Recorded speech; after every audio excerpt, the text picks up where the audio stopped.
Dear students, now I'm going to introduce you to overlap matches. We have already looked at how global alignment strategy in the Needleman-Wunsch algorithm can be used to compare two biological sequences. So these sequences could have been nucleotide sequences or amino acid sequences.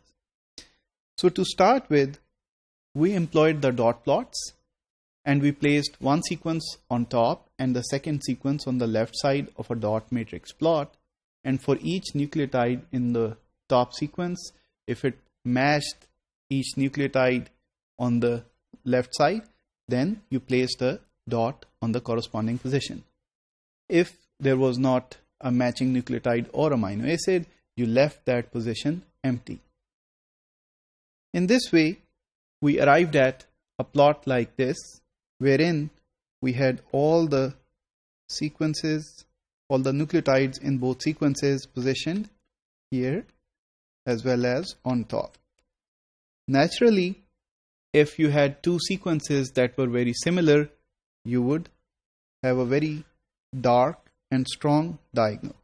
However, for the rest of the comparisons, there were sporadic matches, as you can see in this area and here. Now, this dot plot was made useful by thresholding, and we only selected the diagonals with length 7 or more, as you can see here. So if there are 7 nucleotides or amino acids that are matching in both the sequences, only then we consider these diagonals, and therefore the entire dot plot became very simple, as you can see here. Next, in the Needleman-Wunsch algorithm, we talked about placing the two sequences on top like that and on the left side like that. And we initialized the left column and the top row with -I into the gap.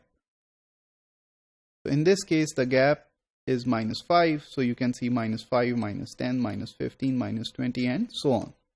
Next, we wanted to compute the elements within the remaining portion of the matrix, and as you can see here, we have two examples that are computed here for you. So in the case of this one, 0, so we computed the top. So the top was -15 here, and the gap is -5, so -15 -5, it gives you -20.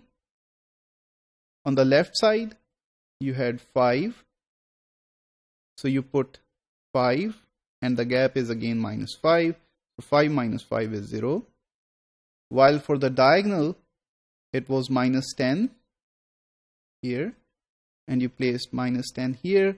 You added a +10 because C is matching with a C here for this position. So it will be -10 +10, that will be 0. So you apply the maximum operator on these three values and you get the answer to be equal to 0.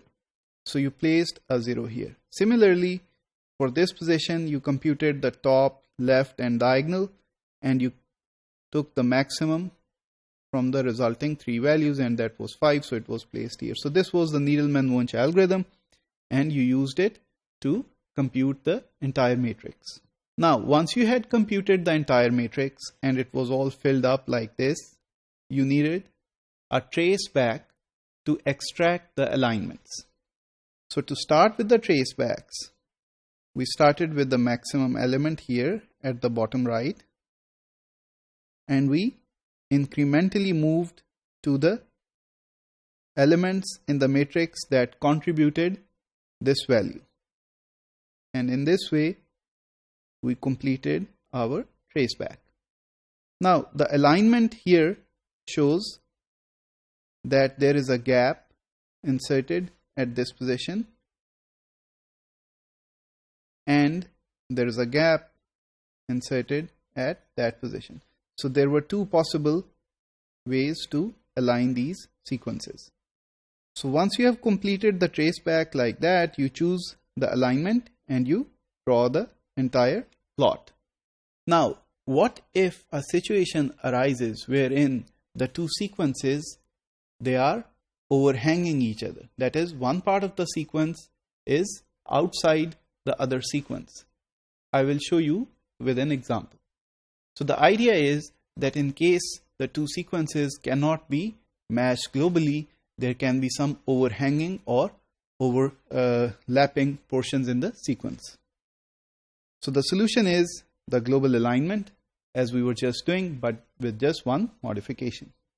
Okay, here I have placed two sequences, X and Y, on the diagonal, on the sides of the matrix. And as you can see that if such a situation arises wherein sequence X has a portion of it that is matching very nicely with a portion in Y, then ideally we will have this portion that is matching. But this portion on this side as well as this portion in the sequence on that side are hanging out. Another situation can be where you have the sequence X and Y such that the entire sequence Y is present within this portion of X. So in that case, X has two hanging portions on either side of the sequence. So in this way, such a situation needs to be handled using global alignment. And therefore, we need to look into how the traceback strategy can be modified to accommodate such a overlapping match. The interesting thing is that the traceback strategy can be modified in many other ways as well to have some very interesting alignment results, which we will see later.